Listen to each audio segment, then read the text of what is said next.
Got a cutscene, so gotta be doing something right. You're looking well. You remember me, right?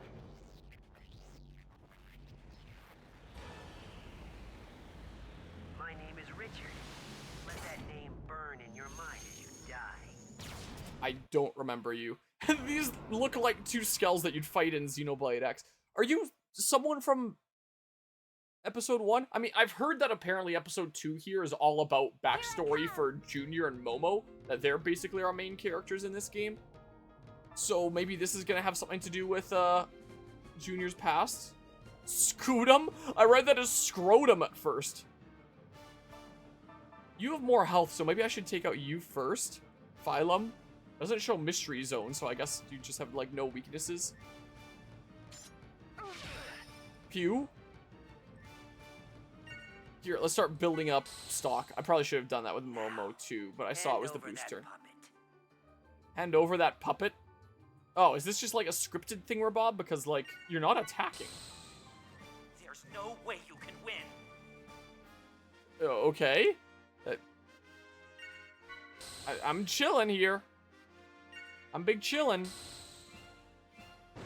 Oh, he does attack. Okay, he just takes a moment. The whole 37 damage. I am so dang over level now. Like, holy crap, man.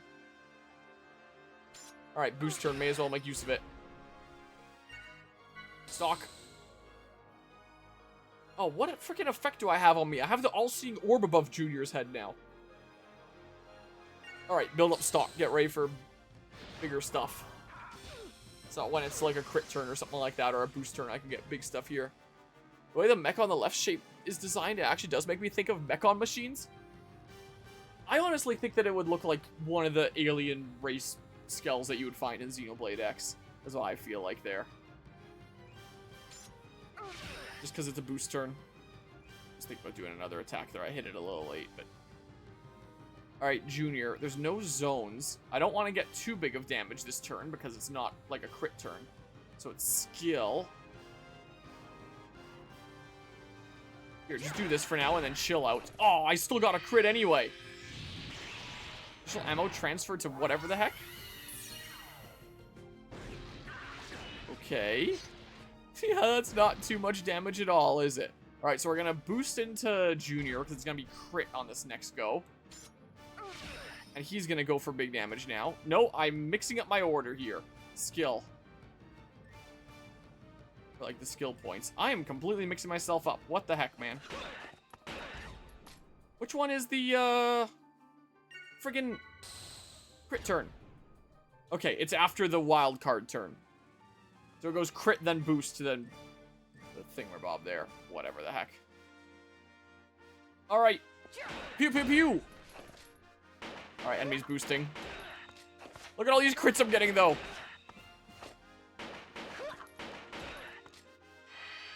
This program shifts to attack mode. One on the right definitely looks like an artifice if it became a Power Ranger. Does kinda, huh? Don't be rash.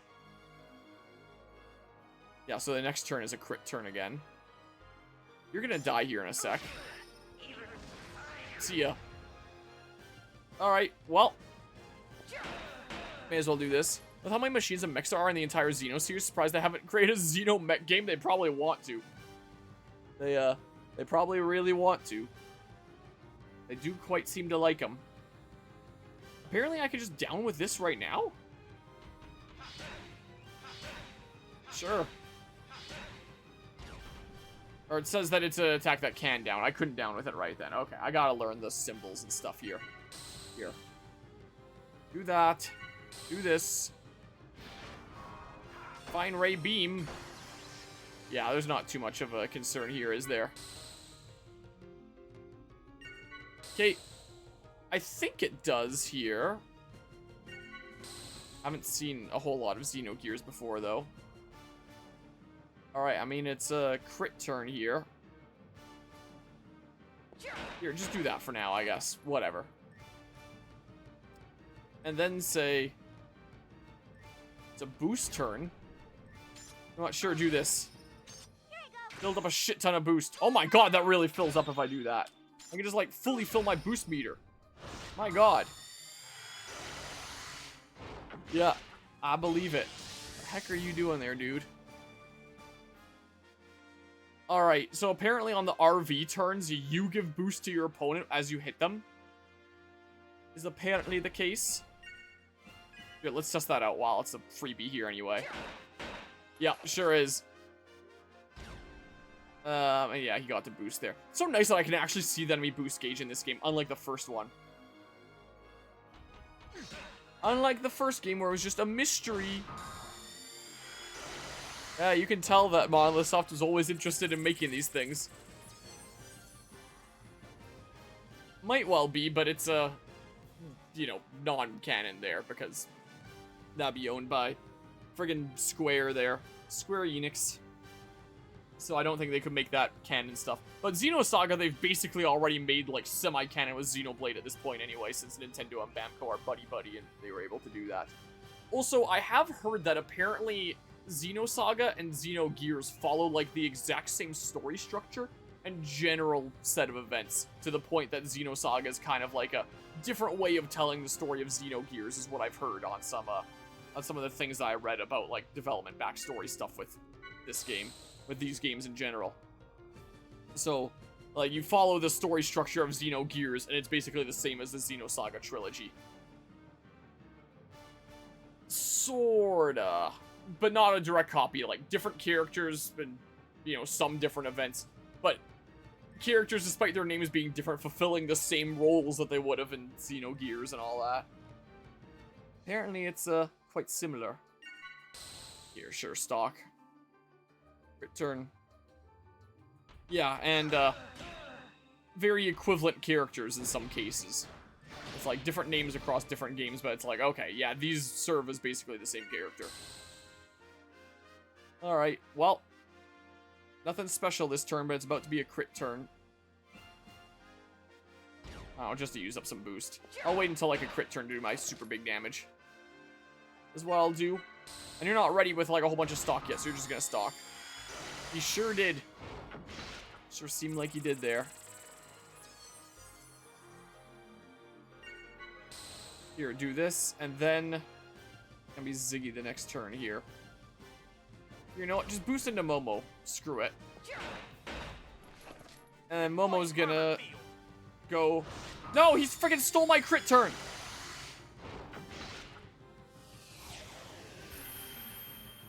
Guess it's a boost turn.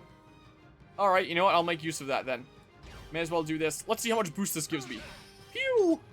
Pew! Pew! Wow. Almost a full 3 from that. Oh, and he died. Interesting. I'm learning this game. Also, I'm over level as fuck. But let's not worry about that. I gotta learn the mechanics of this game.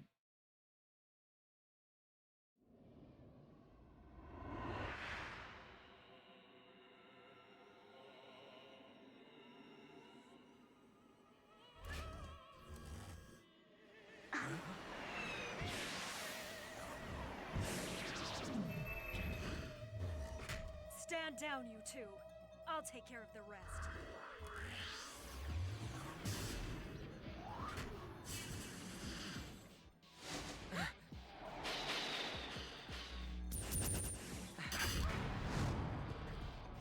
It's pointless to resist.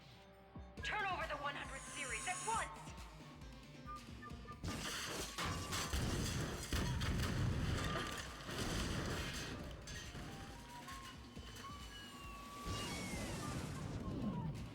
Oh, that sound effect was part of Dialga's roar from Rise of Darkrai.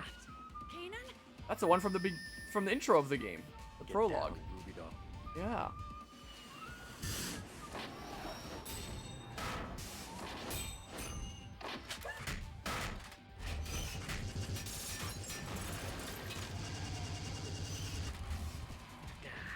I've got you.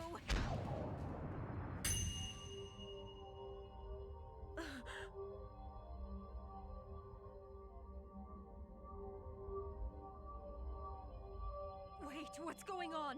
The controls aren't responding. How can this be?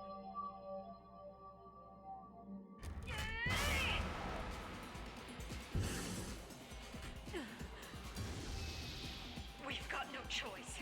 Richard Richard, Herman, abort the mission. We're withdrawing.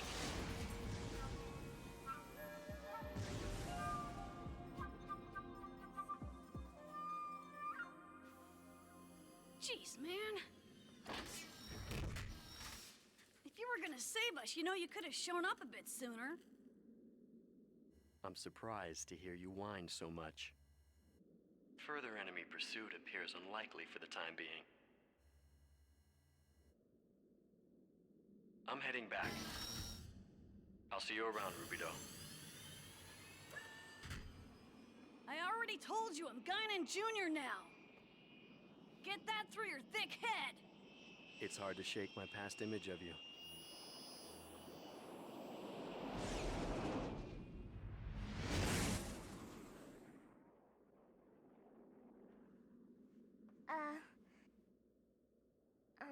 Do you know him?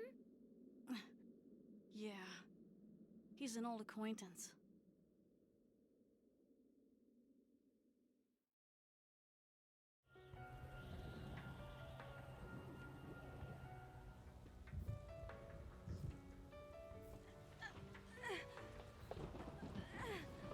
Somebody! Anybody! Please help us!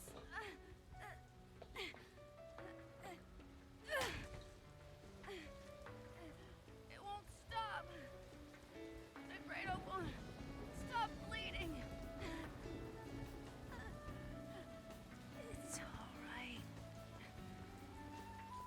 Rubido, let it go. Don't say that. You can't give up.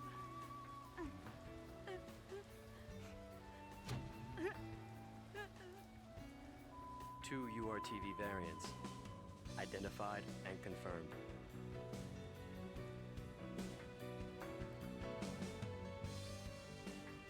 The red horse carries war, and the black horse, famine.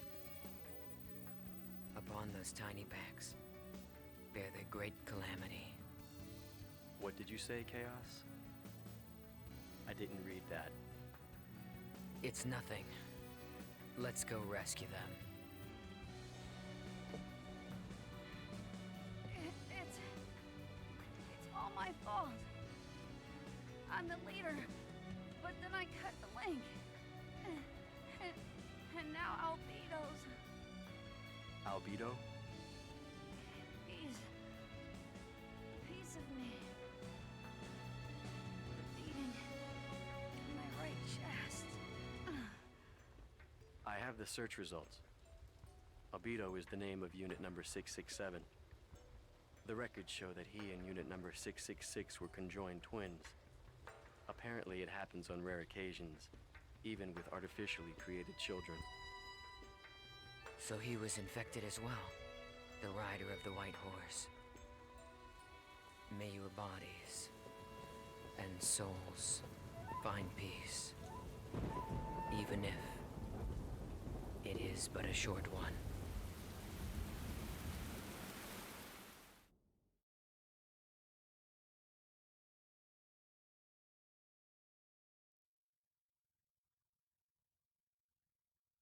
I guess I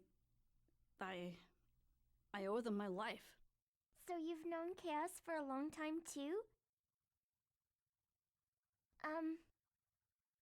Can I also call you Rubido too? It's a very pretty name. Sorry, it's just, Oh, I'm sorry. Nah, it's just... I don't have a lot of good memories of that name. Oh. You and Ziggy don't like your original names very much, do you?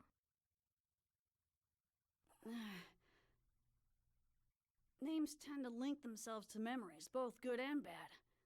I have a feeling that old man over there has a lot of baggage himself. Besides, I think old man over there seems to like being called Ziggy. Oh, I hope he does. Even though it kind of sounds like something you would call your dog.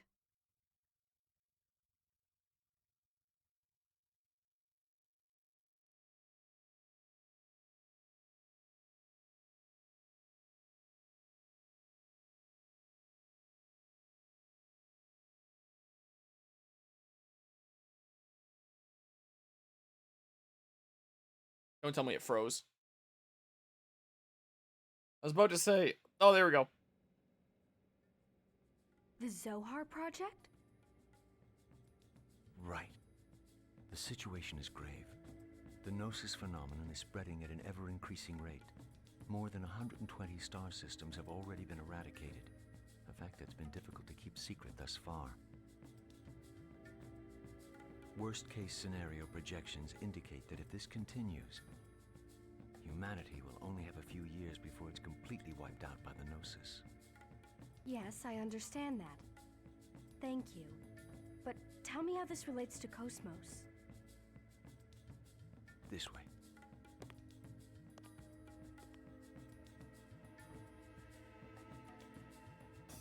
This is incredible. The Cosmos Tertiary Weapon System. It was developed to prevent the worst-case scenario from ever happening. And just what do you classify as worst case? The Zohar Project is a massive undertaking whose ultimate goal is to eradicate the Gnosis from the cosmos. To do this, we know we must salvage the original Zohar that's sleeping on Milsha. Our studies over the past half-century have revealed the Zohar to be this dimension's ultimate energy device. But there is also a problem. The Zohar Center, or rather the core unit that controls it, is a double-edged sword. What do you mean? This is the phenomenon known as Udu. Beyond the initial loss of the core unit, we have no details on how it occurred. But we do know, however, that this is what made Milchan space the way it is today, and that this phenomenon is also responsible for the appearance of the Gnosis. Why do you say those like they were two separate sentences, but it was one Wait sentence? a minute. Are you saying that even more Gnosis might show up? We can't be certain, but it is a definite possibility. So you're outfitting Cosmos for The this? freaking Those voice shuttle acting has units, been they're a so phase hit or transfer miss so system, far in this game. right? I liked it a lot better in episode 1 so far. This freaking guy that's Now giving I us the see why they rundown is called you talking the to us flower like of he's First speaking Division, Chief Uzuki. as part of an I didn't ASMR come here for thing. jokes. Sorry, I'll continue. This was originally designed for use on the archetype, but it's been refitted for use on the current Cosmos.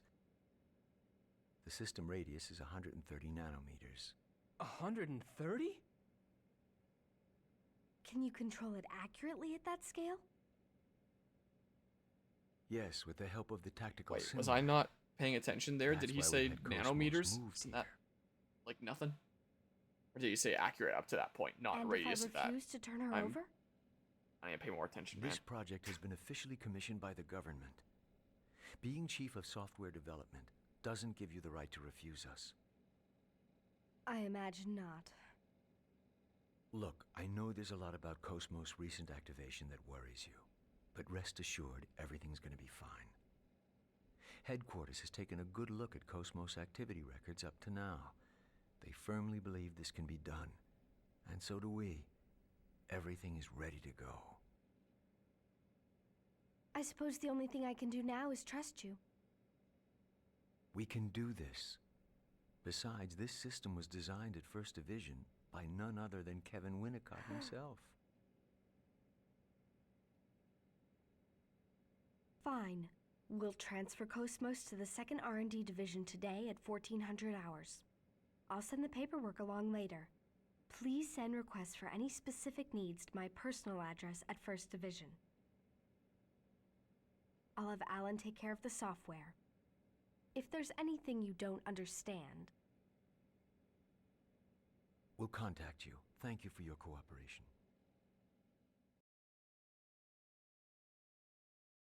Reason why it looks so different is because this is the art style that I thought would appeal more to Western audiences. And then apparently people really didn't like it. And then they kind of did like a middle ground between this and episode 1 in art style for episode 3.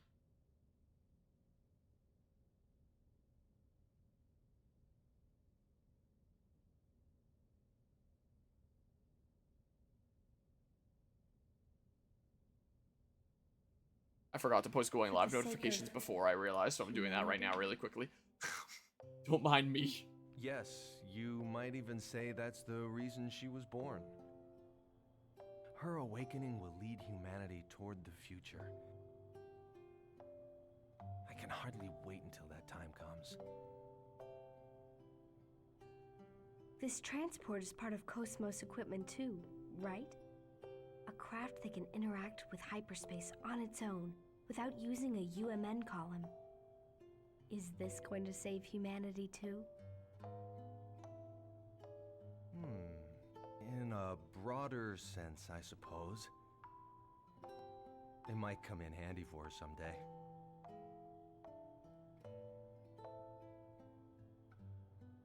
You'll probably laugh when you hear me say this, but I believe, no, I want to believe that she'll be more than just some wanton instrument of destruction.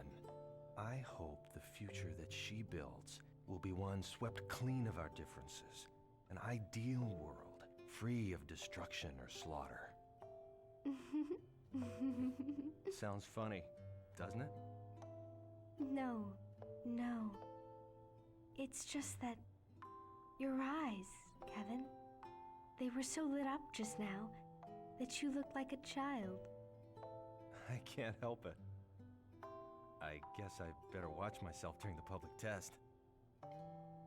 Well, to be honest,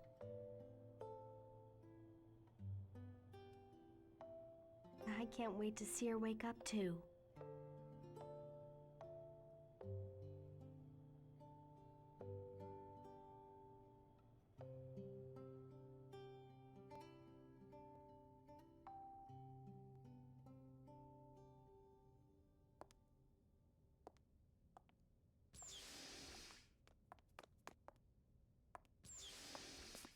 Chief!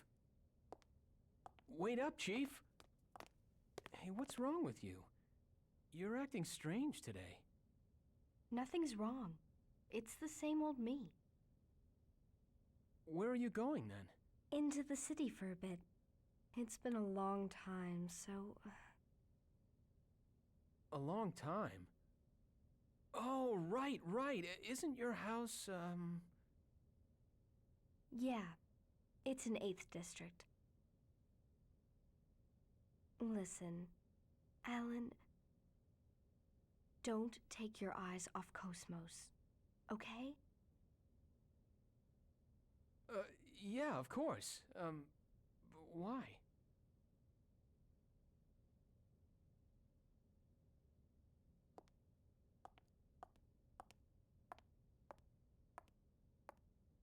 Not gonna lie, so far, the cutscenes of There episode is 1 were a lot definitely better. Something wrong with her today.